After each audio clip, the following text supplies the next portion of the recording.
En este video vamos a explicar el grupo sintáctico verbal.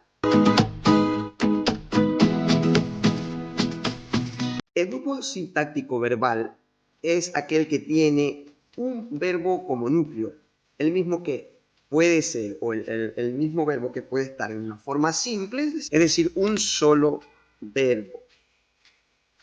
Aquí tenemos el ejemplo, o sea, llegaste muy tarde, llegaste muy temprano, llegaste, en fin. Y también puede ser una forma compuesta.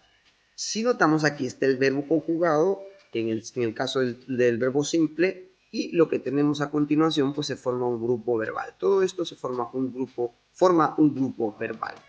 Puede ser de forma compuesta cuando se añade un verbo auxiliar, en este caso el verbo haber. Has llegado tarde. Y la particularidad de los grupos verbales son las perífrasis verbales y las locuciones verbales, que la vemos después.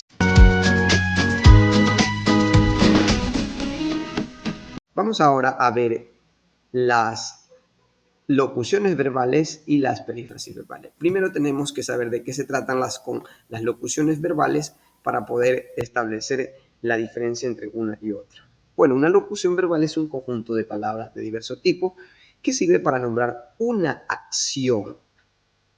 Es decir, funciona como un verbo y posee un único significado. Ojo, por esto es importantísimo. Aquí tenemos un ejemplo. Ten en cuenta todos sus conceptos.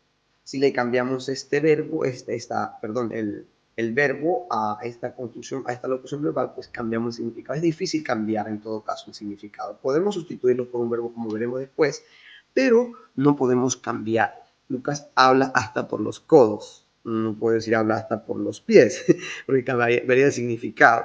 Ten en cuenta, no puedo decir ten 50, porque cambiaría totalmente el significado. De manera que una primera característica de las locuciones verbales es que son estructuras estables, no se pueden cambiar. Bien, entonces vamos a ver algunas locuciones verbales. Por ejemplo, ten en cuenta, yo no lo puedo cambiar, es decir, ten 50, no. Ha hecho las paces, quiere decir que se ha reconciliado. ¿Con qué otra cosa puedo reemplazarlo? No lo puedo reemplazar. Hecho a perder, no puedo decir hecho a ganar. Habla entre dientes, no puedo decir habla entre muelas. El significado cambiaría totalmente. Dar la razón, quiere decir dar la sin razón, no sé. Bueno, entonces, otra característica de las locuciones verbales es que podemos sustituirla por una forma verbal simple, una compuesta, de acuerdo a cómo estén estructuradas. Entonces, yo puedo sustituir, ten en cuenta, el significado lo puedo sustituir, no cambiar, por un verbo, en este caso, por una forma verbal, en este caso simple, porque evidentemente se ha construido por una forma verbal simple.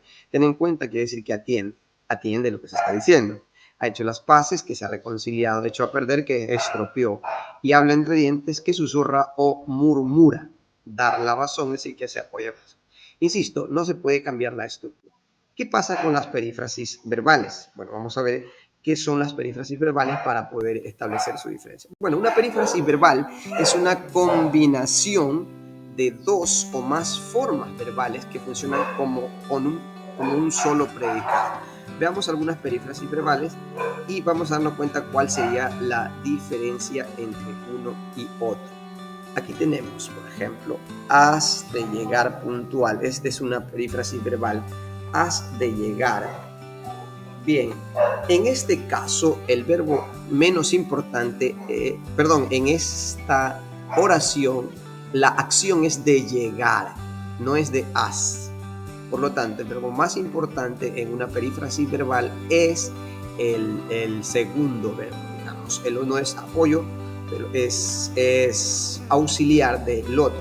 A ver, entonces, hay que llegar puntual, puede decir hay que llegar puntual, hay que venir puntual. Este verbo se cambia y puede cambiar, digamos, el significado también. Son estructuras que se pueden cambiar. Debes llegar, yo puedo decir debes ir, debes tomar, debes beber, debes comer. Ese verbo lo puedo cambiar. Vamos a establecer las diferencias. Entonces, la primera diferencia es, mientras que una locución verbal tiene una estructura fija, la perífrasis verbal tiene una estructura cambiable. Mientras que en la locución verbal puede haber uno o dos verbos, cuando la componen dos verbos, ambos están en la misma categoría. Pero no así con la perífrasis verbal. El verbo auxiliar disminuye, digamos, su importancia y se queda como auxiliar, has de llegar. De manera que yo puedo cambiar el otro verbo y puedo cambiar las formas de la perífrasis verbal. Esa sería la gran diferencia. Aquí tenemos algunas perífrasis verbales. Por ejemplo, se echó a llorar. En este caso, el verbo importante es el verbo llorar. Ese, si lo cambiamos, cambia el significado. Se echó a reír. Obviamente ya no está llorando, está riéndose. Se puso a pintar. Pintar es el verbo principal en esta perífrasis. Por ejemplo, acabó de comer. Terminaron de negociar. La importancia es clave. Acabó, pues acabó de qué? Me exige un complemento, digamos. Y en este caso lo hacemos con el verbo de comer, de negociar. ¿Terminaron de qué? De negociar. Y por lo general tienen un enlace ahí.